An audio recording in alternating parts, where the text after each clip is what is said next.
Good morning, students. How are you? I think that you all are studying at your home. So this is the class of accountancy. In the accountancy, our running chapter is cash flow statements. In the cash flow statements, we have already done the problem based on the calculation of cash flow from the operating activities, investing activity, and financing activities. So in this class, so we will solve a full question, that is how to prepare the cash flow statements. We will take a practical question, that is question number 32, to calculate the cash flow statements. In this question we will uh, prepare the cash flow statement from the following information. So as per the questions information given here, so balance sheet is given for the 2017 and 18. So as per the balance sheet, equity and liability, share capital is given 12 lakh, and in 2017 or 18, in 2018 given 12 lakh, and 2017 8 lakh. Reserve and surplus are given 3 lakh 50,000 in 2018 and 4 lakh in 2017. And then the non-current liability, long-term borrowing is 4 lakh 40,000 in 2018 and 3 lakh 50,000 in 17. And trade payable in the 18, 60,000 and 50,000 in the 2017. So assets also given. Tangible assets are given 12 lakh and 9 lakh given in the 2017. Inventory are given 2 lakh in 2018 and 1 lakh in the 1 lakh in 2017. So in 18 given trade receivables 3 lakh 10,000 and 2 lakh 30,000 in the 2017. Cash and cash equivalents are given 3 lakh 40,000 and 3 lakh 70,000. So there are additional information given. Company paid the interest 36,000 on its long-term borrowing. Long term borrowing पे जो company है 36,000 की interest पे करती है. Depreciation charge on the tangible fixed assets 1,20,000. So this is the question. So as you see the question given. So before starting the questions, I can tell you that the answer is 3,40,000. So whatever we have prepared by preparing the cash flow statement, we will find out our cash flow statement. So our last result will, as an answer, will come here 3,40,000. So for your information, if in the cash and cash equivalent are given 3,70,000 and 3,40,000 given in 2018. So what was the difference between the from 3,70,000 to 3,40,000? So that is the difference is our cash flow statements. We will prepare to find out what are the difference from the balances of 3,70,000. Now it is the balance of 3,40,000. What were the reasons of? So for the students मैं आपको बता दूं कि आप question शुरू करने से पहले ही आपको आंसर पता होगा कि क्वेश्चन में जो आंसर है, जो एंडिंग ईयर का जो कैश एंड कैश इक्विवेलेंट का बैलेंस है, वही आपका आंसर होता है. तो अब हम लोग कैश फ्लो स्टेटमेंट प्रिपेयर करते हैं. तो पहले हमें क्या प्रिपेयर करना है? कैश फ्लो स्टेटमेंट को प्रिपेयर करने से पहले हमें cash flow from the operating activity we will calculate. तो cash flow operating activity calculate करने से पहले हमें क्या चाहिए? हमें चाहिए कि हम लोग फाइंड आउट करेंगे. अगर एडिशनल इंफॉर्मेशन नहीं गिवन है तो हम लोग रिजर्व एंड सरप्लस को वहाँ पे देखेंगे कि रिजर्व एंड सरप्लस में क्या चेंज है, जो कि हमें प्रॉफिट एंड लॉस का जो बैलेंस होता है. तो देखिए 2017 में 4 लाख का बैलेंस था, लेकिन अभी 2018 में 3,50,000 का बैलेंस है. इट मीन्स कि we are in the loss. So we are in the loss of ₹50,000. तो 50,000 से हम लोग क्या है, लॉस में है. तो हम लोग पहले यहाँ पे फर्स्ट कॉलम ही हम लोग यहाँ पे लिखते हैं. क्या लिखते हैं? Net loss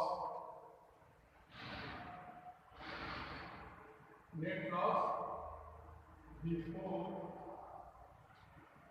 tax. तो बिफोर टैक्स हम लोग के पास नेट लॉस है, जो कि कितना है? 50,000. ओके, तो 50,000 का हम लोग क्या है, नेट लॉस में इस समय. तो आप लोग देख लें 50,000 के हम लोग क्या है लॉस में है, क्योंकि रिजर्व एंड सरप्लस में 17 में 4 लाख था, अभी घट करके रिजर्व एंड सरप्लस हमारा क्या हो गया 3,50,000। It means we are in the loss of ₹50,000। तो अब हम इसमें यहाँ पे क्या ऐड करते हैं, ऐड एडजस्टमेंट एंट्री बनाते हैं, एडजस्टमेंट फॉर द, तो यहाँ पे लिखते क्या now adjustment for non cash and non operating expenses, non operating expenses को हम लोग यहाँ पे लिखेंगे, जिसमें क्या फर्स्ट है आपके पास। अब नॉन ऑपरेटिंग एक्सपेंसेस को कैलकुलेट करने से पहले हम लोग को पता होना चाहिए कि क्या एसेट्स पे कोई ऐसा है, देखिए एसेट्स में एक पॉइंट हमें दिया है कि डेप्रिसिएशन का जो अमाउंट हमें गिवन है, जो कि डेप्रिसिएशन का अमाउंट है 1,20,000 रुपये के डेप्रिसिएशन अमाउंट गिवन है। तो हम लोग यहाँ पे नॉन कैश आइटम में क्या है डेप्रिसिएशन ऑफ फिक्स्ड एसेट, ये हमारा नॉन कैश आइटम, यहाँ पे लिखेंगे 1,20,000। उसके बाद क्या नॉन कैश आइटम है, उसके बाद क्वेश्चन में देखिए लास्ट में दिया हुआ है कि company paid the interest on 36,000 on इस लॉन्ग टर्म बोरोइंग पे हमने इंटरेस्ट हम लोग कितना पे करते हैं 1,20,000 रुपये का, 36,000 का हम लोग क्या करते हैं, हम लोग यहाँ पे इंटरेस्ट पे करते हैं, interest on long term borrowing 36,000 का। अभी यहाँ इसके बाद हमें कोई बैलेंस नहीं पता है कि इसके बाद कोई नॉन कैश आइटम यहाँ पे दिखाई नहीं दे रहा, तो हम लोग इसको सम कर लें। इसको सम करने के बाद क्या आएगा 1,56,000, यानी कि 56,000 तो यह आ गया, यानी कि 1,06,000 रुपये का मतलब क्या आ गया, ये आ गया एक तरीके से बैलेंस आ गया, जिसको हम क्या बोल सकते हैं net operating profit before working capital changes, before working capital changes के, बिफोर वर्किंग कैपिटल चेंज के पहले जो हमारा जो नेट प्रॉफिट है वो कितना आ गया 1,06,000 रुपये का आ गया। अब यहाँ पे हम लोग को क्या करना है, अब हम लोग यहाँ पे करेंगे वर्किंग कैपिटल चेंजेस हम लोग फाइंड आउट करेंगे। हम लोग यहाँ पे लिखेंगे ऐड, मैं करेंगे यहाँ पे ऐड का आइटम होता है, एक होता है लेस का आइटम। अब यहाँ पे देखेंगे वर्किंग कैपिटल में क्या चेंजेस हैं, तो वर्किंग कैपिटल चेंजेस में देखें कि लॉन्ग टर्म अगर जो है करंट लायबिलिटी में क्या चेंजेज है और करंट एसेट्स में क्या चेंजेज है, वही वर्किंग कैपिटल चेंजेज में हम लोग लिखते हैं। तो अगर करंट लायबिलिटी मेरी इंक्रीज करती है, इट मीन्स क्या होता है कैश फ्लो में इसका पॉजिटिव इफेक्ट पड़ता है, तो हम लोग क्या पे लिख देंगे increase in current liability, increase in trade payable 10,000 लिख करके हम लोग सब कर लें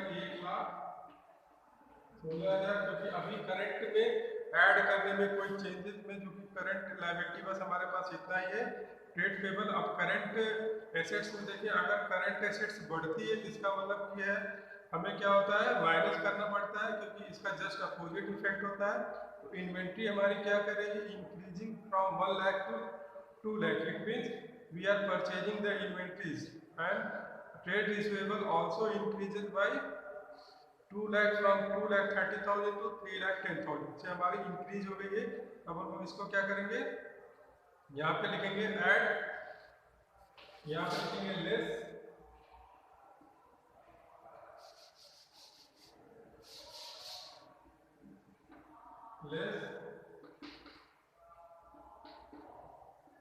इंक्रीज इन करंट एसेट्स, जैसे इन्वेंट्री में कितना बढ़ गया हमारा 1 लाख का, ठीक है, और इन्वेंट्री 1 लाख से बढ़ गया और 80,000 रुपये से हमारा क्या बढ़ गया है 80,000 रुपये से हमारा जो बढ़ गया वो है ट्रेड रिसीवेबल। आप देख लीजिए ट्रेड रिसीवेबल 80,000। अब 80,000 ये हमारा माइनस करना है हमें, क्योंकि लेस वाला फिगर है। अब यहाँ पे एडजस्ट करने के बाद 1,80,000 में से 16,000 को माइनस कर क्या आ जाएगा हमारे पास यहाँ पे, तो यहाँ पे आ जाएगा 64,000। तो 64,000 ये हम लोग का क्या बैलेंस है, ये हम लोग का निगेटिव बैलेंस आ रहा है, जिसको हम लोग बोलेंगे क्या, net cash used in the operating activity. इसको क्या बोलेंगे,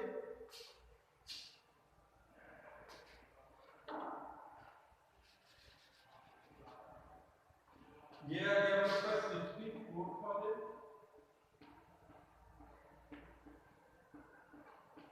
इसको क्या बोलेंगे, net cash used in the operating activity. Net cash used in operating activity. ये हमारे पास जो net cash used in operating activity में वो कितना है, 64,000 का ये है net cash used in the operating activity. अब हम लोग यहाँ पे पता करेंगे क्या, हम लोग ऑपरेटिंग एक्टिविटी तक हम लोगों ने कैलकुलेट कर दिया। अब हम लोग को क्या बनाना है यहाँ पे, सेकंड बी वाले पे cash flow from the investing activity. तो हम लोग लिखेंगे यहाँ पे cash flow from investing activity.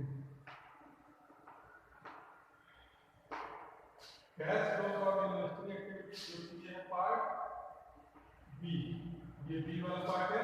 तो cash flow from investing activity हम लोग को क्या करना पड़ता है,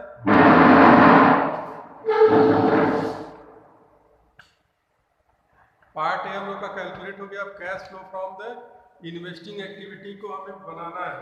तो देखिए यहाँ पे cash flow from investing activity बनाने के लिए हमारे पास जो है ओपनिंग जो एसेट्स हमारे पास टेंजिबल फिक्स एसेट्स में टेंजिबल एसेट्स की जो वैल्यू दी गई है 9 लाख का, और कितना दिया है 12 लाख का है। 12 लाख और 9 लाख का बैलेंस दिया है। तो हमें क्या करना चाहिए, हमें एक फिक्स एसेट्स अकाउंट को प्रिपेयर कर लेना चाहिए। हमें ये पता चलेगा कि ड्यूरिंग द ईयर, क्योंकि 9 लाख से बढ़ करके एसेट्स हमारी 12 लाख रुपए तक पहुंच गई है, हमें ये नहीं पता कि हमने कितना अपने एसेट्स परचेज किया हुआ है। तो परचेज अमाउंट को फाइंड आउट करने के लिए हमें एसेट्स अकाउंट को प्रिपेयर करना पड़ेगा। तो हम लोग यहाँ पे एक एसेट्स अकाउंट को क्रिएट कर लेंगे। यहाँ पे देखते हैं हम लोग एसेट्स अकाउंट में, यहाँ पे एसेट्स का ओपनिंग बैलेंस दिया है, ओपनिंग बैलेंस दिया है, ओपनिंग बैलेंस दिया हमारे पास 9 लाख रुपए का, ठीक है, और क्लोजिंग बैलेंस दिया हमारे पास 12 लाख रुपए का। ठीक, ये लास्ट वाला फिगर कितने का है, ये 12 लाख रुपए का। यहाँ पे देख लें ओपनिंग बैलेंस हमारे पास क्वेश्चन में दिया, ओपनिंग बैलेंस है 9 लाख रुपए का और क्लोजिंग बैलेंस है 12 लाख रुपए का। और ड्यूरिंग द ईयर है डेप्रिसिएशन कितना चार्ज किया, डेप्रिसिएशन ऑन फिक्स्ड एसेट्स पे है 1,20,000, जो कि क्वेश्चन में गिवन है कि 1,20,000 रुपए का हमने क्या किया, डेप्रिसिएशन चार्ज किया। तो 1,20,000 रुपए का डेप्रिसिएशन है। तो अब हम लोग को ये अगर credit balance is greater than the debit balance, तो it mean we have purchased the assets during the year. तो हम लोग इसका टोटल कर लें, तो 12 लाख और 1,20,000 ऐड कर लें, तो यहाँ आएगा 13,20,000, 13,20,000। 13,20,000 में से 9,20,000 को माइनस कर लें, तो 13,20,000 में से 9 लाख को माइनस करने से क्या आएगा, 4,20,000 की जो नेट ऐसे आप टू परचेजेज ऑफ एसेट्स 4,20,000, जो कि हमें कहाँ पे यूज करना है, क्योंकि हमें यूज करना है cash flow from the investing activity. यानी कि 4,20,000 का हमने क्या किया, एसेट्स परचेज किया ड्यूरिंग द ईयर, हमने 4,20,000 का एसेट्स परचेज किया। तो हमारे पास जो नॉन करंट नॉन करंट जो एसेट्स है वो कितना दिया है, 9 लाख से 12 लाख हो गया। तो अब हमें ये फिगर पता है कि हमने कितना एसेट्स जो है ड्यूरिंग द ईयर परचेज किया। तो हम यहाँ पे देंगे परचेजेस ऑफ फिक्स्ड एसेट्स। जब कोई एसेट्स परचेज करते हैं इसका कैश फ्लो पे क्या होता है, निगेटिव इम्पैक्ट पड़ता है, because of the we are using the fund of the company to purchasing the assets, it will be it will impact negative impact on the cash flow statement.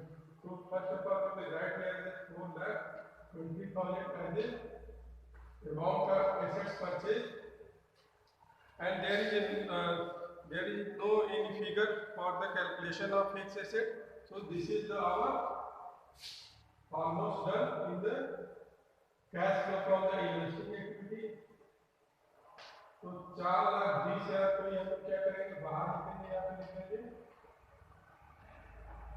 यहाँ पे लिखेंगे net cash used in investing activity.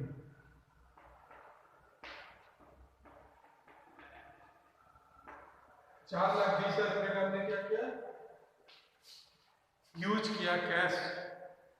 अब इसके बाद हम लोग का next क्या देंगे, डी हो गया। सी वाला पॉइंट क्या है, cash flow from financing activity. Financing activity, तो फाइनेंसिंग एक्टिविटी में देखना कि हमारे फाइनेंस में क्या चेंजेस हुए। तो पहले एसेट्स जो शेयर कैपिटल था वो 8 लाख का था, अभी ये इंक्रीज होकर के कितना हो गया, 12 लाख है। यानी कि 4 लाख रुपीज का हमने क्या किया है ड्यूरिंग द ईयर, हमने proceed from the equity shares. हम लोग क्या लिखेंगे, प्रोसीड फ्रॉम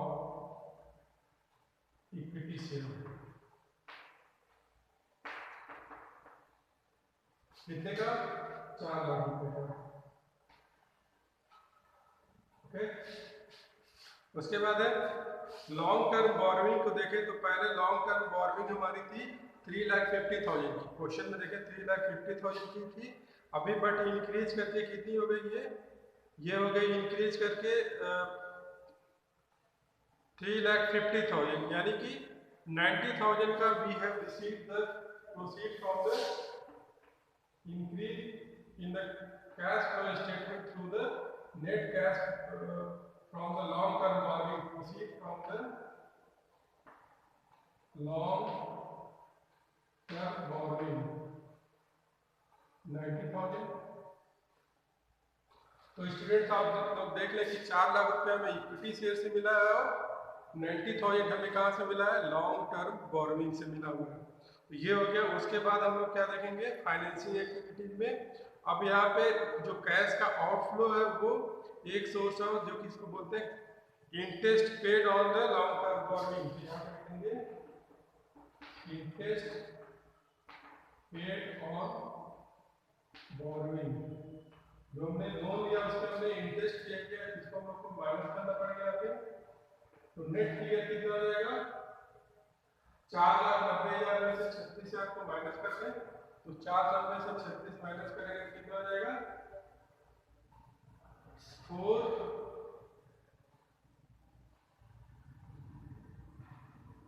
और 5, 4,54,000 की आप लिखेंगे 4,54,000। ये हो गया हमारा 4,54,000, जबकि ये पॉजिटिव है। क्या आप लिखेंगे net cash flow from financing activity.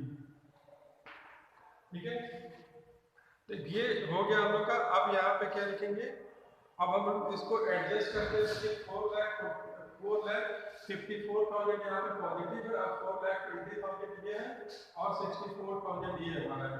तो यहाँ पे देखते हैं निगेटिव इम्पैक्ट है कि पॉजिटिव इम्पैक्ट है। तो 4,40,000 में से माइनस करें 4,20,000 और 4,64,000।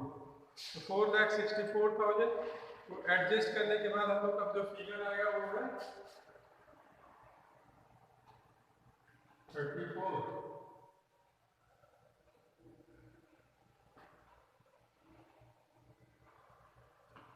यहाँ पे लिख देंगे नेट 4,84,000, यानी कि जो 30,000 का हमारे पास क्या है net cash used in the cash flow statement है। यहाँ पे लिख देंगे नेट, यहाँ पे नेट डिक्रीज लिखेंगे, नेट डिक्रीज या इंक्रीज इन कैश फ्लो, यहाँ पे लिखेंगे नेट, यहाँ पे इंक्रीज नहीं है, यहाँ पे डिक्रीज है, net decrease in cash and cash equivalent, कितना 30,000।